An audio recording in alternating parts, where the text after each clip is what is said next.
আমি আজকে মশার সাথে সাক্ষাৎ করছিলাম। আমি তাদেরকে জিজ্ঞাসা করলাম, তোমরা ময়লা পানিতে ডিম পাড়ো কেন? মশা বলল, কারণ ভালো পানিতে ডিম পারলে মানুষ সিদ্ধ করে খেয়ে নিতে পারে। আমি তাদেরকে জিজ্ঞাসা করলাম, মশার কোয়েলে তোমরা মরো না কেন? মশা বলল, আমরা যদি মরে যাই তাহলে কোয়েলের ফ্যাক্টরি বন্ধ হয়ে যাবে। আমি আবারও তাদেরকে প্রশ্ন করলাম, তোমরা মানুষের কানের কাছে এসে জ্ঞান জ্ঞান করো কেন? মশা বলল, কারণ মানুষের পায়ের কাছে কিংবা অন্য কোথায় জ্ঞান জ্ঞান করলে মানুষ শুনতে পায় না, তাই। আমি তাদেরকে জিজ্ঞাসা করলাম, আমি শুনেছি পুরুষ মশারা নাকি রক্ত খায় না, তাহলে ওরা কি খায়? মশা বলল, পুরুষ মশারা শুধু বউয়ের বোকা খায়। আমি বললাম, মশারা কামড়ালে মানুষের ডেঙ্গু হয় কেন? মশা বলল, মশারা কি শুধু মানুষের রক্ত নিয়েই যাবে, ওদের কিছু দিবে না।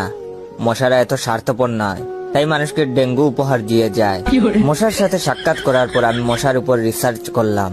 মশা অনেক ধরনের হয়, যেমন পড়তে বসলে যে মশায় কামড়ায় তারা হলো অশিক্ষিত মশা, খেতে বসলে যে মশা কামড়ায় তারা হলো ক্ষুধার্ত মশা, ঘুমানোর পর যে মশা কামড়ায় তারা হলো কাপুরুষ, জেগে থাকা অবস্থায় যে মশা কামড়ায় তারা সাহসী, মশারির মধ্যে যে মশা কামড়ায় তারা হলো অতিরিক্ত শেষরা, মাঝরাতে যে মশা কামড়ায় তারা হলো সিঙ্গেল, টয়লেটে যে মশা কামড়ায় তারা হলো নির্লজ্জ, দিনের বেলা যে মশা কামড়ায় তারা একটা ছোট লোক।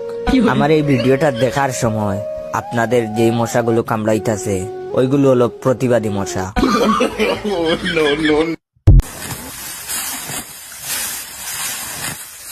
अरे वाह भाई माशाल्लाह, बड़ा तगड़ा जानवर लाया है।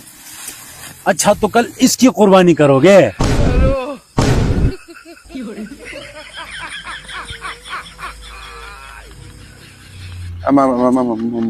मजाक कर रहे, मजाक कर रहे। গরু তো সামনেই দেখতেছেন, গরু সম্পর্কে আর কি কমু? আমরা যে মার্কেটে মোবাইল কিনতাম যাই, মোবাইলের সম্পর্কে দোকানদারে অনেক কিছু বলে, তা আপনার গরু সম্পর্কেও কিছু বলেন, যেহেতু আমি গরুটা কিনে নিবো আপনার কাছ থেকে। ঠিক আছে ভাই, এই মালটা হচ্ছে মার্কেটে নতুন, 8 GB র্যামের সাথে 128 GB স্টোরেজ পাইতেছেন, আরো পাচ্ছেন একটি 180 ওয়াটের চার্জার। আপনার মনকে আনন্দিত করতে একটি ডুয়াল স্পিকার পাচ্ছেন, সাউন্ডের কোনো অভাবই হবে না, এবং সাথে পাচ্ছেন 2টি পিচি ফ্রি।